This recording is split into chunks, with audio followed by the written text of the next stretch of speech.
और ये प्रॉब्लम ना केकेआर के साथ पहले से चलती आ रही है in the recent years even under Brendon McCullum. 20 pair available थे स्क्वाड में, 20 के 20 पेयर यूज हुए हैं भाई। केकेआर के पास इंपैक्ट प्लेयर होने के बाद भी सिर्फ 6 ही बैट्समैन थे भाई। ये कैसे हो सकता है यार? यहाँ पे इन सब में I think Nitish Rana would have to ultimately take the blame somewhere. इतनी एक्सपेरिमेंटेशन करने का मतलब क्या है कि आपका स्पोर्टिंग प्रोजेक्ट रेडी ही नहीं था आईपीएल शुरू होने से पहले? पता नहीं क्या हो गया भाई, क्या मनुष्यता है मुझे समझ में नहीं आता।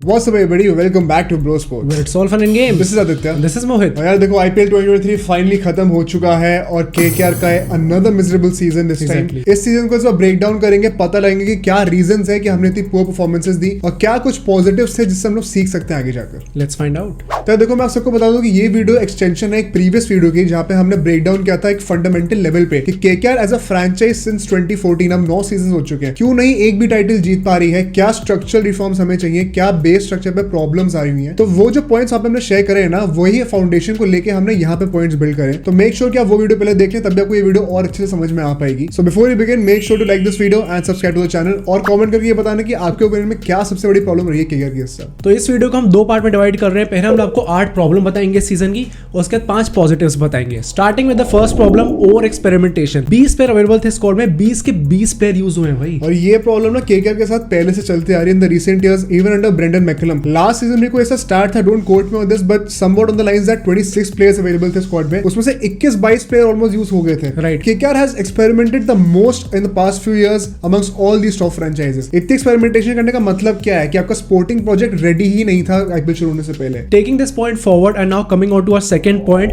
भाई हमारे जो ओपनिंग वाउस रहे इस साल के 8 different opening pairs in 14 games. इतने चेंजेस कौन करता है भाई? Whether it be Mandeep Singh जिसने फर्स्ट गेम में ओपनिंग करी, उसके बाद पूरे सीजन में उसे चांस ही नहीं मिला फिर से ओपन करने का। वेंकटेश अय्यर को इस सीजन से पहले तक हमने ओपनिंग का रोल दे रखा था, बट इस सीजन सडनली हमने वो चीज चेंज कर दी। देन कम्स जगदीशन जो कि पूरे सीजन जब जब चांस मिला he was miserable, and also Gurbaz, I get he is young but he was very irresponsible. अब मैं यहाँ पे वेंकटेश अय्यर का बताऊं, एंड में आता तो उसको दोबारा ओपनिंग करवा दी थी। राइट। अब बीच में सुनील नारायण को फिर से ओपनिंग करानी शुरू कर दी, उसके ऊपर भी हम लोग और बात करेंगे। बट इतनी एक्सपेरिमेंटेशन कैसे हो सकती है? How come we are not suited with our first 2 openers? अभी तक हमने डिसाइड ही नहीं कर पाए। लिटन दास को बीच में चांस दिया था, वो भी रेडी नहीं था। जेसन रॉकर से रिप्लेसमेंट लेके वो तो ओरिजिनल प्लान्स में था भी नहीं। तो यार this is just too much experimentation, just goes on to show कि आप किसी के ऊपर कॉन्फिडेंस नहीं दिखाएंगे तो कैसे रीपे करेगा आपको अपने सुपर परफॉर्मेंसेस से। बट यहाँ से अपने थर्ड पॉइंट पे चलते हैं, which is the impact player strategy. KKR has managed to pull this one once again भाई। सबसे पोअरली मैनेज करी ना इंपैक्ट स्ट्रेटजी किसी ने तो वो KKR ही है, प्रॉब्ली अलोंगसाइड आरसीबी।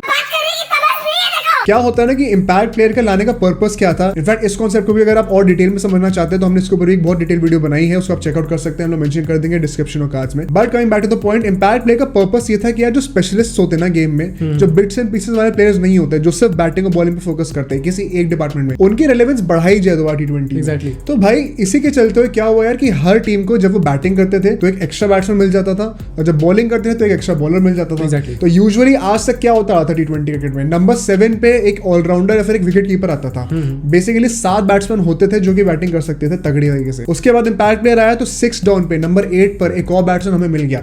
इतनी डीप बैटिंग एंड अप का ऑप्शन हर टीम के पास था। In fact teams like Chennai super Kings वो तो 11 में से 9 बैट्समैन खिलाते थे जब बैटिंग करते थे तो। बट यहाँ पे despite having an impact player, जो कि यूजुअली इंपैक्ट प्लेयर से पहले भी 7 बैट्समैन तो होते ही थे टीम में, KKR के पास इंपैक्ट प्लेयर होने के बाद भी सिर्फ 6 बैट्समैन थे भाई। ये कैसे हो सकता है यार? तुम इतना इनकॉम्पिटेंट तरीके से कैसे मैनेज कर सकते हो इंपैक्ट स्ट्रेटजी को? इसी चीज को मैं और एलैबोरेट करूंगा in next point which is a joke middle order. यहाँ पे कई लोगों ने डिफेंड करा KKR को कि यार देखो middle order has been one positive. I strongly disagree with this. Positives क्या है उसके ऊपर हम लोग आएंगे एग्जैक्टली, बट ये ना पूरी पिक्चर पेंट नहीं करता है। Because of the shitty impact player strategy क्या हुआ ना कि मिडिल ऑर्डर नॉन एग्जिस्टेंट था kind of. I tell you why. Top 3 batsman होते हैं ना वो टॉप ऑर्डर में आते हैं। वेंकटेश अय्यर 1 डाउन आ रहा था, उससे पहले 2 ओपनर हुए थे हमारे पास। 2 डाउन से लेके 5 डाउन तक यूजुअली आपका मिडिल ऑर्डर होता है, और इंपैक्ट प्ले करने के बाद से 6 डाउन तक खिंच जाता है वो। बट 2 डाउन पे नंबर 4 पे हमारे पास आता है नीतीश राणा, उसके बाद रिंकू सिंह और फिर आंद्रे रसल। 4 डाउन पे आता है नंबर 6 पे आता है मतलब कि आंद्रे रसल। उसके बाद कौन आता है भाई? या तो शार्दुल ठाकुर या तो सुनील नारायण। भाई सुनील नारायण बैट्समैन है कोई? मतलब मुश्किल से उसने 20-25 रन मारे पूरे सीजन में 14 मैचेस खेलकर। हम लोग how can we make this mistake? We needed depth in our batting order, which is why we saw how Rinku Singh के ऊपर बार-बार कितना प्रेशर आया है। उस बेचारे बंदे ने कितना कैरी करा हम लोगों को। सिर्फ 3 बैट्समैन का मिडिल ऑर्डर होना, ये कोई मिडिल ऑर्डर भी होता है? It was kind of non existent. और वहां पे जो लोग थे भी, आंद्रे रसल, नीतीश राणा, इनके परफॉर्मेंसेस को और एक्सप्लोर करते हैं ना नेक्स्ट पॉइंट्स, बिकॉज इन्होंने भी कोई परफॉर्म करके दिया नहीं खास। सबसे पहले अपने कैप्टन नीतीश राणा की बात करते हैं। उसने 413 रन मारे and just 350s in 14 games. I think overall उतना कुछ खास सीजन रहा नहीं है, whether it be poor team selection, over experimentation, या फिर जो प्लेयर्स हम खिला रहे हैं उनको ज्यादा बैक ना करना। यहाँ पे इन सब में I think Nitish Rana would have to ultimately take the blame somewhere. इस season he was clearly too reactionary and was not proactive. And ये जो इंपैक्ट प्ले स्ट्रेटजी की तुमने बात करी, I don't know whether it should be blamed on the captain और the management, but जो भी आई थिंक कुछ ना कुछ तो दोनों ने मिला के डिसाइड करा होगा। एज यू राइटली सेड कि केकेआर ऐसी टीम थी पूरे आईपीएल में, आरसीबी भी तुमने कहा, बट मेरे को लगता है आरसीबी को एटलीस्ट पता तो था कि इंपैक्ट प्ले रूल कैसे इंप्लीमेंट करना और क्या होता है। केकेआर ऐसी टीम थी जो मुझे लगता है इन्हें पता ही नहीं है भाई कि क्या रूल है। यहाँ पे मैं चंद्रकांत पंडित से भी मुझे इतनी एक्सपेक्टेशंस थी, has such a stellar record in the Ranji season, but पता नहीं यार क्या हो जाता है लोगों को केकेआर में आकर। शार्दुल ठाकुर के साथ भी हमने ये देखा कि पता नहीं क्या हो गया भाई, क्या मनहूसियत है मुझे समझ में नहीं आता। बट ऐसे अपने नेक्स्ट पॉइंट पे चलते हैं, which is going to be all about Andre Russell. इस बंदे से भी काफी एक्सपेक्टेशंस थी, but let me tell you, हमने उस वीडियो में भी मेंशन किया था ये कि जो डिपेंडेंसी है ना रनायर और रसल पे, ये कब तक चलने वाली मेरे को समझ में नहीं आता। आंद्रे रसल ने 227 रन मारे हैं, 20.64 की एवरेज और 7 विकेट लिए एट एन इकोनॉमी ऑफ 11.34। और नारायण की बात करें तो उसका सीजन तो आई थिंक स्टैटिस्टिकली तो और गंदा गया क्योंकि 11 विकेट लिए हैं एंड सिर्फ 21 रन मारे ओवरऑल पूरे सीजन में। इतना गंदा का सीजन भाई, मतलब ये जो डिपेंडेंसी था ना और नारायण और रसल, एक तो ये लोग I don't see them escaping this any time soon. ये लोग उस चीज को ऐसे मार्केट करते हैं ना प्राइडली कि यार हमारे ये दो प्लेयर्स, हमारे दो लेजेंड्स हैं, हम उनके ऊपर डिपेंडेंट रहेंगे। Learn from teams like Mumbai Indians, from teams like even RCB I would say यहाँ पे तो कुछ हद तक में, क्योंकि यार मुंबई इंडियंस ने they let go of guys like Hardik Pandya, like Kieron Pollard, बहुत बड़ी बात थी। Still they had stars like Tilak Varma, Nehal Wadhera. बहुत रिस्पेक्टेबल चीज है यार। ये बॉलिंग में बुम्बा नहीं था तो उनके पास मधवाल आ गया, ऐसी चीजें तो होती ही है ना। बट इन चीजों से हम लोग सीखेंगे नहीं अगर हम लोग बार बार These guys are now entering their mid-30s, 35-36 के हो चुके हैं। It's not their fault। कब तक बर्डन संभाल के चलेंगे? I'm not blaming these guys. It is in fact the blame of the management and the fault of the team कि यार ये लोग उनको कॉम्प्लीमेंट क्यों नहीं कर पा रहे? कब तक उनके सहारे जीते रहेंगे? So I think it's high time कि we should move past them. Maybe even respectfully sell them in the auction if need be, because अगर हम लोग अभी रिबिल्ड नहीं करेंगे ना, क्योंकि शुभमन के जैसे लोगों को तो हम लोग बेच ही देते हैं, पता नहीं क्या होता है उसमें। तो अभी नहीं तो कभी नहीं होने वाला है भाई। बट यहाँ से अपने नेक्स्ट पॉइंट पर चलते हैं, which is also very crucial point in my opinion. Home games की जो परफॉर्मेंसेस थी ना भाई, हर टीम को क्वालिफाई करने के लिए कम से कम 8 गेम्स जीतने होते हैं। यूजुअली 8 गेम्स जीत जाते हैं, 14 में से तो क्वालिफाई कर ही जाते हैं। आज तक कभी ऐसा नहीं हुआ कि कोई टीम 8 गेम जीती हो, 14 में से वो क्वालिफाई ना करी हो। यहाँ पे 8 गेम जीतने के लिए क्या इंपॉर्टेंट होता है भाई, आप 4 या 5 गेम तो कम से कम होम गेम्स में जीतो। राइट, 7 मिलते हैं मैचेस आपको घर पे खेलने के लिए, उसमें 4-5 आप जीत जाओ तो मोर और लेस आप क्वालिफाई कर ही जाए। तो यही ट्रेंड रहता है। केकेआर सिर्फ 2 मैचेस जीती है 7 में से घर पे। क्या परफॉर्मेंस है यार ये, मतलब तुम घर को अपना फोर्ट्रेस नहीं बना पा रहे हो। You are trying to rely on the fact that maybe you will perform in the away conditions, वहां पे शायद हम जीत जाएंगे। बट अगर आपका घर ही आपका रिस्पेक्ट नहीं मिल रही है, आपको वहां से आपका फोर्ट्रेस नहीं बन पा रहा है वो, तो व्हाट इज द पॉइंट। जो पिच कंडीशंस थी, they were not supporting the strengths of the team. मतलब हमारी केकेआर का एक टाइटल रहा है ये कि यार हम लोग स्पिन फ्रेंडली लोगों को बनाते हैं। स्पिन हमारी आइडेंटिटी रही है over the years under Gautam Gambhir. Even this season हमने देखा सुयश शर्मा, नारायण, वरुण चक्रवर्ती, सब स्पिनर्स थे। अनुकूल रॉय, नीतीश राणा खुद बॉलिंग करने आ गया था भाई। स्पिन हमारी आइडेंटिटी रही है। Then why have such pacy high scoring wickets at Eden Gardens? This is totally beyond comprehension. या तो एक मिसकम्युनिकेशन हुआ है between the management and the pitch curators, because या तो तुम लोग जो है ऑक्शन में ऐसे प्लेयर्स देता है जो कि तुम्हारे पिच को सपोर्ट करें, या तो तुम पिच ऐसी बनाते हैं जो तुम्हारे ऑक्शंस के जो एक्शंस है उनको सपोर्ट करे। एसेंशियली दोनों में बहुत बड़ा मिसमैच था। Major reason why we could not perform at home. In fact Nitish Rana ने खुद भी ये बात कही। एग्जैक्टली। बट कब जागे भाई तुम लोग इस बात को लेकर? पहले कंप्लेंट करते ना इस चीज को लेकर, पहले नहीं समझ में आया था ये सब। तो ये सब प्रॉब्लम्स तो भाई कभी खत्म ही नहीं होने वाली थी एंड इसी के चलते हम लोग बहुत ज्यादा मिजरेबली हारे हैं। और यहीं से मैं लास्ट पॉइंट आएगा which is the extension of this point itself की जो हमारे पेसर्स हैं उनकी इतनी पुअर परफॉर्मेंस रही है despite the conditions at home supporting these pacers much more than the spinners. उसके बाद हमारे पास वो पेस में टैलेंट ही नहीं था, वो क्रेडिबिलिटी ही नहीं थी कि हम लोग उन कंडीशंस को एक्सप्लॉइट कर पाए। Let me explain you with the stats. पहले बात तो लोगी फर्गुसन जिसके ऊपर हमने 10 करोड़ खर्च करे, 3 गेम्स खेला है सिर्फ 1 विकेट लिया है, economy more than 12 run and over की होने वाली है। टिम साउदी का भी सेम भाई, 2 गेम खेले सिर्फ 2 विकेट लिए और इकोनॉमी 13 प्लस की हो गई है। उमेश यादव बीच में इंजर्ड हो गया था, कभी खेला कभी नहीं खेला। ओवरऑल 8 गेम्स खेला, सिर्फ 1 विकेट लिया बंदे ने। उसकी इकोनॉमी भी 10 के आसपास की रही है। तो ये तो हमारे मेन फ्रंटलाइन पेसर्स थे जो इतना चोक कर गए। इसके बाद इनके चलते भाई एक हमारे पास और ऑप्शन था जो कि शार्दुल ठाकुर था। उस बंदे को भी 10 करोड़ दिए थे, ना तो टीम में रेगुलरली आया ना तो उसको बॉलिंग करे regularly. He essentially average less than 2 overs bowled per innings that he played. इतनी कम बॉलिंग करने का पॉइंट क्या था भाई? एज अ बैट्समैन तो खेलता नहीं, as a bowling allrounder if anything else. और इसी के साथ साथ हम लोग को क्या करना पड़ा भाई? Harshit and Vaibhav, these 2 new guys जिन लोगों का कलेक्टिव एक्सपीरियंस पता है क्या था इस सीजन से पहले? इन लोगों ने मिलाकर आईपीएल में 7 मैचेस खेले थे। इनके ऊपर हमें रिलाई करना पड़ा यार कि ये हमेशा बचा के दें, हमारे पेस बैटरी को लीड करें। This is shameful. इनके ऊपर इतनी रिस्पॉन्सिबिलिटी देना, इतना ब्लेम डालना, क्या ही पॉइंट था यार? हमें एक एटलीस्ट प्रोवन मैच विनर तो होना चाहिए ना, जो कि हमारा पेस अटैक लीड कर पाए, वो हमारे पास था ही नहीं।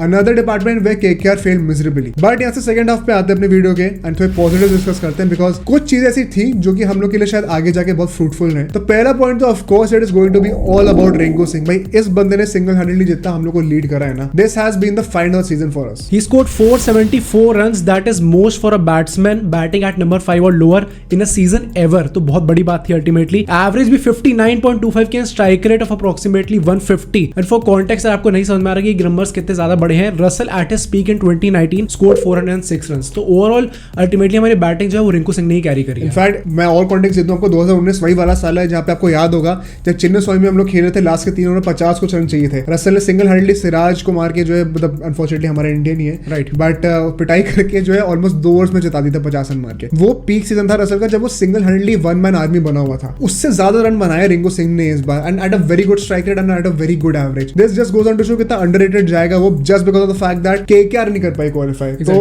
आई थिंक आई जेन्युइनली फील कि मुझे पता है बहुत ज्यादा हाइप हो रही है रिंकू सिंह की, बट आई स्टिल फील कि इसको कई ज्यादा हाइप मिल सकती थी अगर केकेआर क्वालीफाई करती है तो। बट यहाँ से चलते हैं अपने सेकंड पॉजिटिव पे, which is going to be Jason Roy for me. Jason Roy was not even a part of our plans. कुछ मतलब भगवान ने कुछ ऐसा करा कि भाई कोई इंजर्ड हो गया, कोई बाहर हो गया, और उसके चलते हुए Jason Roy came in as a replacement. For me he was our best opener hands down. उस प्रोफाइल का बंदा हम बहुत मिस कर रहे थे। उसी का एक सस्ता version with all due respect I would say कि वो मे बी वी थॉट कि गुरबाज होगा वो, बिकॉज गुरबाज के पास वो मैकलम एस्क वो जो स्टेप आउट करके छक्का मारने जाता है ना, बड़ा बहुत ही मैकलम वाली याद दिलाता है मेरे को। बस फर्क है कि वो हवा में जाते हुए आउट हो जाता है। तो गुरबाज के साथ I have been so disappointed. अगर हम लोग गुरबाज जैसे प्लेयर को बैक कर रहे हैं to be a long term solution, then our standards are very mediocre in my opinion. KKR at one point of time was the most successful franchise along with CSK in IPL. We have to come back to our roots and उसी के हिसाब से हमें standard set करके एक नई team बनानी है। आई don't think Gurbaz can be a starter in that team. And और जो ओपनर्स है जो हमने पहले बात की थी, जगदीशन, इवन वेंकटेश अय्यर, भाई they don't have what it takes to be a T20 opener in my opinion. Roy was that one guy that was single handedly maintaining that good strike rate और also the run rate of the team. कितनी बार बेचारे ने try करा, frustrate होकर out है because दूसरे and से उसको सपोर्ट नहीं मिल रहा था। So one positive, I hope कि कुछ ना कुछ हो जाए और वो अगले साल में हमारे साथ आ जाए। नेक्स्ट पॉइंट हमारा है सूर्य शर्मा का, जिसने काफी ज्यादा पोटेंशियल दिखाया इस सीजन। एंड केकेआर की स्पिनर्स की जो लेगेसी रही ना इन द पास्ट, आई थिंक उसमें थोड़ा अच्छा फिट इन करता है। ओवरऑल से 10 विकेट लिए इन 11 गेम्स, तो I think he had a fairly decent season. मतलब पहला सीजन है यार, तो ऑफ कोर्स ऑलमोस्ट 1 विकेट पर गेम की एवरेज हो रही है, तो it's very good. I think being a leg spinner उसको भी और कंट्रोल सीखना पड़ेगा। यूजुअली लेग स्पिनर के साथ क्या होता है, रिस्ट स्पिन डालते हैं ना तो बॉल कंट्रोल करना ज्यादा मुश्किल होता है as compare to finger spin जो कि ऑफ स्पिन होती है, बिकॉज आप बैक ऑफ द रिस्ट से रिलीज कर रहे हैं बॉल। तो उसी में हम लोग देखते हैं कई बार सूर्य शर्मा बहुत ज्यादा फ्लाइट कर देगा बॉल को, तो फुल टॉस रहेगी, कई बार तेज डालने के चक्कर में बॉल छोटी पटक देता है। But that is the case with every leg spinner. कोई डरने उड़ने की बात नहीं है, ये एवोल्यूशन होता है हर लेग स्पिनर का। Eventually he will learn and could be a great asset for the team in future. यहाँ से मेरा जो नेक्स्ट पॉजिटिव होगा that will obviously be Varun Chakravarthy. Did not have a very good season last time, but इस बार हमारा best bowler था भाई वो। वरुण ने 20 विकेट लिए यार, मतलब ऑलमोस्ट डबल है हर दूसरे बंदे के। तो Narine for context took just 11 wickets, Surya Sharma ने 10 विकेट लिए थे, तो स्पिनर्स में तो ऑलमोस्ट डबल है सबके। एंड ओवरऑल भी आई बिलीव कि वो बंदा अकेला था जो कि सबसे ज्यादा थ्रेटनिंग लग रहा था। नारायण को इजीली सरपास कर गया इस सीजन में। So big shout out to Varun Chakravarthy as well. और last positive is Anukul Roy, जो कि एक लेफ्ट आर्म स्पिनर है and also left hand batsman obviously. तो I think this can be a guy जो कि नेक्स्ट सीजन में जिसको देखा जा सकता है, कंसीडरिंग इसने इस सीजन सिर्फ 4 ही गेम खेले, but as I already said के भी नेक्स्ट सीजन में I think this is the guy to watch out for. अब यहाँ पे कई लोग क्वेश्चन करेंगे कि आप लोगों ने इसको क्यों चूज करा, बिकॉज इससे ज्यादा खेला भी नहीं है भाई, इतना तो क्या ही दिखाया इसने। मुझे थोड़ी सी गट फीलिंग आ रही है ऐसी, and this is just totally our opinion. इसके ऊपर कोई आई वोंट से कि बहुत लॉजिकल एक्सप्लेनेशन है इसके ऊपर। आई जनरली फील कि केकेआर की जो आइडेंटिटी रही है स्पिन वाली, एंड होपफुली ईडन गार्डन्स के जो क्यूरेटर्स होंगे वो इस बार इस सीजन से सीखेंगे और शायद स्पिन फ्रेंडली विकेट्स दोबारा बनाना शुरू करेंगे। अगर ये दोनों चीजें साथ में मिंगल करती है ना, तो अनुकूल Roy could be that guy, because एक लेफ्ट आर्म ऑफ स्पिनर हमारे पास और कोई था नहीं स्क्वाड में, एंड जितनी उसे बॉलिंग करी I was kind of impressed with him. So I think he surely has the potential, also could be a handy left handed batsman. तो मुझे लगता है कि एक होता है ना रफली एक कंप्लीट पैकेज टाइप का बन सकता है प्लेयर आगे जाकर, अगर इसको ट्रस्ट दिखाया जाता है अल्टीमेटली। सो यहाँ से यार I think this is it for the video. Exactly. What are your final thoughts? I think यार केकेआर को इन चीजों पे स्पेसिफिकली जो वीकनेसेस है इन पे ध्यान देने की बहुत जरूरत है, बट रिस्पेक्टफुली आई नो कि मतलब अल्टीमेटली जो है 3rd बेस्ट टीम है आईपीएल में historically, but I don't really think कि जब तक ये बोर्ड है आई डोंट थिंक कि इन चीजों पे ज्यादा ध्यान देने वाले हैं। बट स्टिल आई थिंक यार केकेआर फैंस होप करो कि इन चीजों पे ध्यान दिया जाए, एंड जो पॉजिटिव हमने लिए। होप करो कि नेक्स्ट सीजन भी ये कंटिन्यू रखें। क्योंकि मैं बहुत ऑनेस्टली बताता हूँ, अगर जैसे भी ट्रैजेक्टरी चल रही है ना हमारी, I don't think we will be winning another title even in the next 5 years। बहुत ऑनेस्टली बता रहा हूँ मैंने आरसीबी के लिए भी ये बात कही है, but I won't be biased towards my team. मैं केकेआर के लिए भी सेम बात कहूंगा। केकेआर ने बस ये फायदा है कि आई डोंट थिंक केकेआर के पास कोई मेंटालिटी इशू है। KKR has never had that poor mentality जहां पे वो चोक कर जाते हैं, कुछ कर जाते हैं। In fact let me be very honest, I think KKR had one of the worst squads in this season and I generally believe कि they kind of over perform with the guys they had. ये squad bottom 3 में हो सकती थी। हमने predict भी किया था कि ये बॉटम 3 के बहुत पास होंगे तो बॉटम 3 में ही होंगे। अल्टीमेटली 7th आते हैं, but they could have been much worse. Teams like Delhi Daredevils, even Punjab Kings that had in my opinion at least much better squads, उन्होंने भी जो है बुरा परफॉर्म करा है केकेआर से। तो I think they have the potential for sure with some good tweaks in their squad. अगर कुछ गलतियां जो हमने वो फिल अप कर दी, भाई ये टीम दोबारा जो है ना टॉप पे आ सकती है, believe me. But for that बहुत स्ट्रक्चरल रिफॉर्म्स हमें बहुत सारे चाहिए होंगे और वो पता नहीं कब होगा। So let's hope for the best. So that's it for today guys, we hope you like the video. Do like, share, subscribe और बेल आइकन भी दबा दो। यार आप हमें कमेंट करके बताना कि आप किस पॉइंट से सबसे ज्यादा एग्री करते हैं इस वीडियो में। बिसाइड्स ट्विटर, इंस्टाग्राम और फेसबुक पे भी है, तो वहां पे भी चेक कर लो। And we will see you guys in the next video.